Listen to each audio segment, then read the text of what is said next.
Hi, this is Robert Taylor. Today I'm reviewing the dCS Lina clock as an add-on to the dCS Bartók DAC.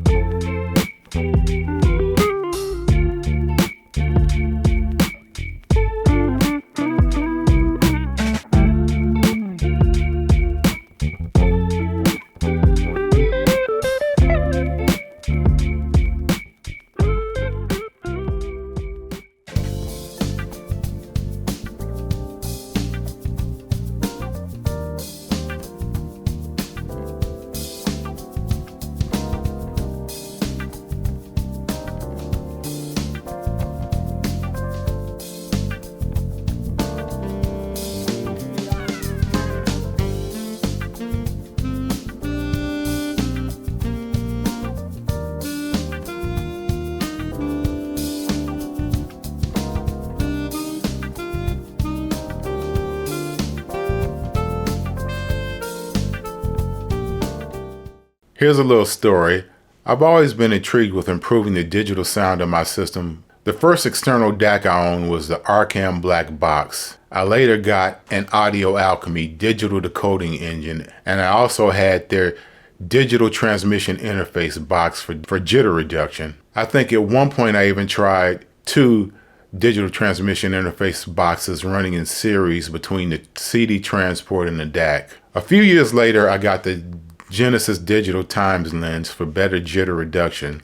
So fast forward about 3 decades later, and now we have external clocks to improve the sound of digital playback. I've been curious about what sonic improvement, if any, a clock would make in my digital playback system today. So I'm reviewing the dCS Lina, as I said before. The unit costs $8,150, and my review unit is finished in black like my Bartók.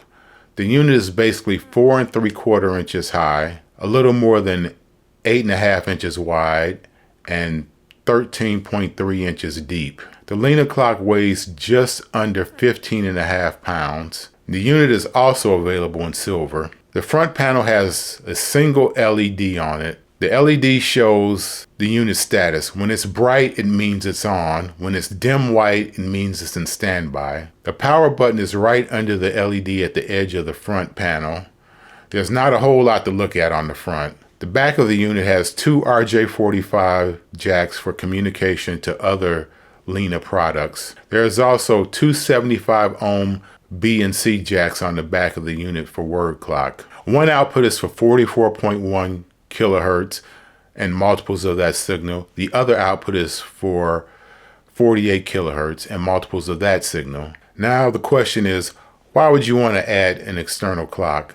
The DAC already has one built into it. And the basic reason you would want to add the external clock is more precise timing in the digital analog conversion. Every digital product basically has a clock inside, and the more precise the clock, the more focused the music is. By taking these timing duties from the DAC itself and putting it into a separate box with a more precise clock that has even greater thermal control for clock stability, and adding a separate dedicated power supply as well as a physical separation from the DAC itself, allows the music to be portrayed more convincingly. The DAC connects to the clock via 2 BNCs, one for each word clock at 44.1 kilohertz and 48 kilohertz.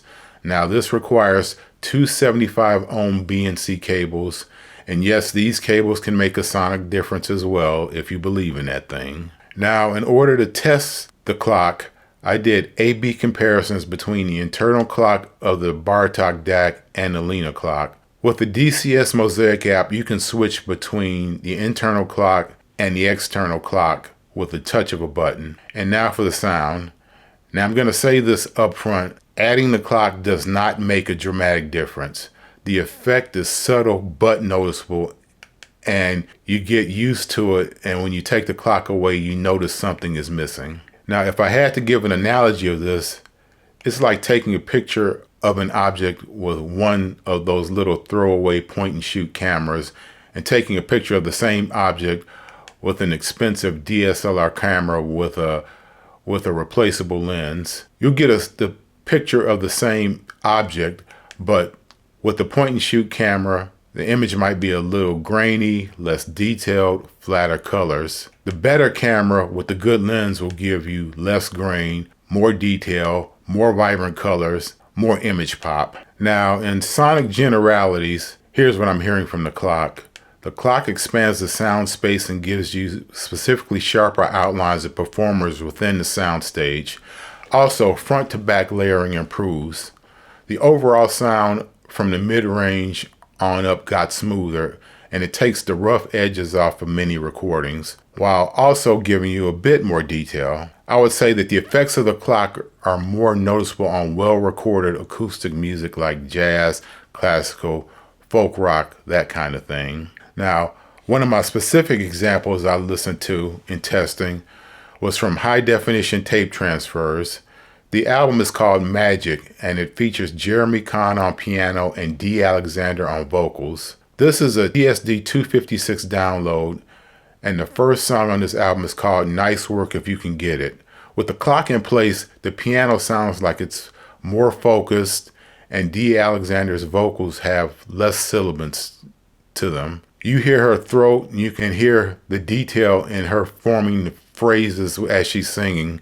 You just get a clearer mental image of her standing there singing in front of you. The downside of this album, if you take a listen to it, is there seems to be a 60 hertz ground loop that's inherent to the recording itself. The sound is a little less obtrusive with the clock in place, but I'm just kind of surprised at this. But overall, the music and the sonic qualities of the album are worth putting up with that. Now, the next song I want to talk about is from the Kraftwerk album Computer World. This album is streaming on Qobuz at 44.1 kilohertz and 16-bit. Specifically, the song Number, I can hear distinct differences between the clock when it's active and not. The electronic instruments on this song are more three-dimensional.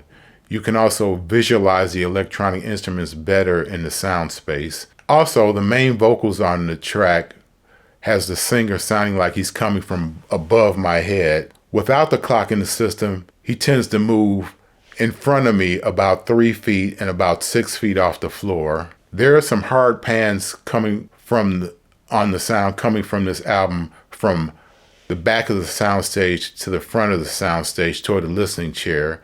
With the clock in place, they tend to go behind my head, and I can clearly, distinctly hear sounds behind me. Without the clock, it tends to stop roughly 3 or 4 feet in front of my face, basically. Now, the next example I want to talk about is a recent released album from Don Was and the Pan Detroit ensemble called Groove in the Face of Adversity. This album is streaming on Qobuz at 96 kilohertz 24-bit. Listening to the tracks I Ain't Got Nothing But Time and Midnight Marauders, the things that stand out to me when using the Lina clock in the chain is that it sounds more relaxed. Without the clock, there's a bit of edge in the high frequency reproduction of these tracks. But with the clock, it seems to be more relaxed. The music has less edge.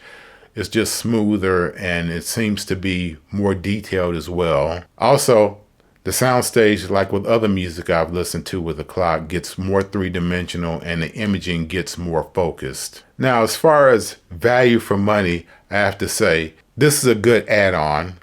At the price of $8,150, it's not cheap. But in considering this, I would say that if you had a non-APEX dCS DAC and you were considering purchasing the clock, I would say do the APEX upgrade first. I think you get a better bang for your buck, and it's a significant improvement in the sound going from a non-APEX DAC to an APEX DAC over adding the clock to a non-APEX DAC. As always, I'd like to thank you for watching this review. Please like and subscribe to the YouTube channel. Please subscribe and check out the magazine. Check out the newsletter for more great content like this. And I will see you on the next one.